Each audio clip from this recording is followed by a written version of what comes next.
Batid natin lahat na ang presyo ng kuryente dito sa ating bansa ay mataas.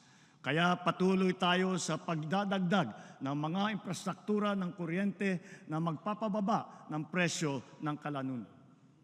Sa kabilang banda, tinitiyak din nating makatarungan ang paniningil sa mga consumer.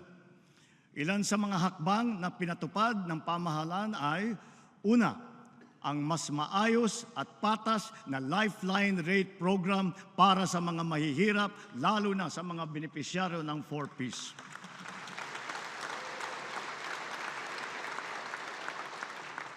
Pangalawa, ang naging pangsamantalang pagsuspindi ng fit-all tariff sa ating electric bill. Pangatlo, ang anti-bill shock program. At pang-apat, ang naging pagsuspindi ng wholesale electricity spot market noong panahon na nag-red alert sa Luzon at Visayas grid. At ang panghuli, mga refund at pagpapatanggal ng mga sobrang singil sa consumer tulad ng franchise fee.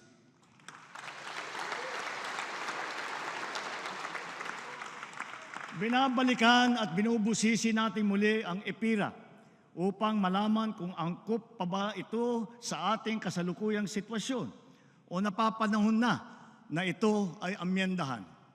Hinihiling ko sa Kongreso na pagtulungan na natin ito alang-alang sa kapakanan ng mga Pilipino. Sa taas ng presyo ng kuryente sa bansa, nahihirapan hindi lamang ang mga negosyante kung hindi lalo na ang taong bayan.